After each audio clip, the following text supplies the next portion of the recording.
Welcome to the third edition of the Goa Art and Literary Festival 2012 at International Centre Goa. Today we have with us one of the prominent Indian writers in today's world, Mr. Amish Tripathi. He has two of India's bestsellers like The Immortals of Meluha and The Secret of the Nagas, and kind of everyone discusses you as one of the overnight publishing phenomena in India, right? So tell me, Amish, you had 14 years of financial services into insurance and things like that, and you suddenly turned to writing. How did this sudden metamorphosis happen actually?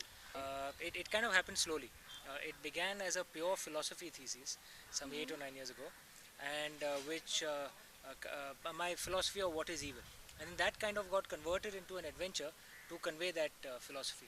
So it happened slowly, and as I wrote the book, I found that I found myself returning to faith. It's more a personal journey, Right. and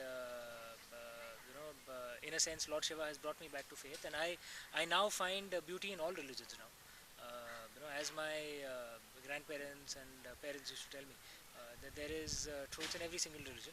We never learned, nonsense like one religion is better than another religion, or Okay. which is obviously nonsense. Yes. Every religion has its own beauty, and since we were also a liberal family, we were also allowed to ask questions, and it's Okay. only when you ask questions that can you learn something deeply. Right. You cannot learn deeply through rote learning. Yeah. You have to ask questions. You have to understand. Yes. And like my father always said, if God has given you a brain, it's because He wants you to use it. If He wanted you to be dumb and accept everything unquestioningly, He wouldn't have given you a brain. Right? Yes. So Now your latest, the latter part of your trilogy, which is called The Oath of Vayuputra, the is last due one. to be released, right? Yes, Premiere basically. it'll be out by early March 2013, inshallah, Okay. and it'll be the concluding book of the Shiva trilogy. It's a very What very what long do we book. expect in this? All the at least most of the story points will be brought to a Culminating close. basically. Yes. There will be a few strands that I will leave open purposely, and because I want the readers to kind of think and mull over it. And most importantly, the philosophies will be explained. The core philosophy that I have of the theory of what is evil. So Okay. that's what will be explained. Now, basically, when you're looking at Indian writing, it has been seen. We normally think of fiction in terms of contemporary issues and things like that. But you chose to write on Indian mythology and philosophy. Why did you do so? I was never a creative guy. I believe I'm still not. I believe it's Lord Shiva's creativity, and I'm just a channel. And I was more of a sports guy when I was young. So I never really planned on being an author. I never really thought about what I'm going to write, since it wasn't in my scheme of things. Um, this is the story that emerged But through but me. then your books are Why? now called Why? the people's. The God's been people's. kind. Yes. God's been kind. But why People's author. why such a story came to me? I'd love to understand it someday, because as of now I still don't. Okay. I just know that I've been blessed with this story, and it's my duty to write it as honestly as I possibly can. That's what I'm trying to do. Okay. Now, basically, Maybe yours. many times, maybe many times, what we're supposed to do is actually walk the journey, and then we Right. discover our true purpose only once we've Once completed the journey. and we look back So and we yeah, understand the entire maybe purpose. while we are walking the journey, maybe we're not supposed to know our purpose. Now we also hear that the Immortals of Meluha is going to be made into is the rights have been purchased by a production Shade. house.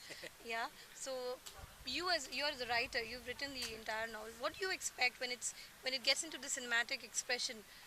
Will it still contain what Look, you had put? an adaptation has to be made. Yes. A movie can never be exactly like the book, Yes. because the medium itself is different. It's completely true. Just to give you a rough rule of thumb, one page translates into 1 minute 1 minute, on true. screen. So my books are long; they're around 400 pages on average, which means that it would translate into a 7-hour long movie, which, as I always joke, is a human rights violation. So obviously, some adaptation will have to take place. There are some ways, like for example, in a book you can go into the mind of the character.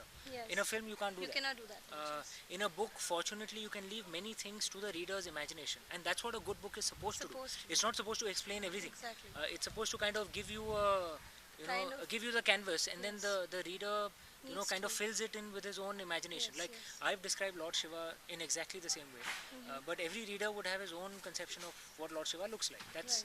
That's a benefit of the medium of books. Yes. In movies, you don't watch your own imagination; you watch the director's What imagination. is his perspective? So the media itself Limits it, do you think? the Does it media are limit it? different. In some ways it's better, in some ways it's worse. It's It's, not. it's just different. Okay. It's not better or worse. It's So are just you different. looking forward The to point is, as long as the soul of the book is kept intact. Yes. Like there are books which have kept the soul of the book intact. Like there are movies, like for example, To Kill a Mockingbird. It's not Yes, exactly like the book, exactly. but it's kept the soul of the book intact. Right. Gone with the Wind. It's not exactly like the book. Devdas. It's not exactly like Sarchand's classic, but I'm talking about Dilip Kumar's Devdas, and even Yes, the yes. recent Shah Rukh Khan Devdas, even the original KL Sehgal Devdas. It's not exactly like the book, but it keeps the soul of the book Of the intact. novel, As yes. long as you've got the soul, I think it's okay. Right. Okay, so you're kind of very positive that this is going to make a very I'm very good positive. film. Yes, I'm that's very nice. Now, when we are looking at, you're also one of the very few authors, especially now, who thinks that you need to market your book in the Of course right you should, way, yeah. and you should get the right kind of promotional, Right. activities around it. So you even did something like basically printing samples of your book for the first novel, and second one Trailer had films, video right. trailers and things like that. Why do you think it's so important? I mean, I think it's a very strange fallacy that exists in the publishing world, that a good book sells itself. That's stuff and nonsense. okay. I'm a voracious reader, and I can give you a long list of books which I think should have been massive bestsellers. Nobody's even heard of them. How in God's name will you buy a book or you've read not a book heard or of it? enjoy a book if you haven't even Right. heard of it? So think of India: Sacred Geography, for example, by Diana Eck, or No Onions, No Garlic by Srividya Yes. Natarajan. I think these are brilliant books. Okay? No one's heard of them. Yeah? How the hell is it going to sell? So you have to market. You have to market and your I think it's childish and immature to assume that a book will sell itself. It Right. doesn't. So being one of the most successful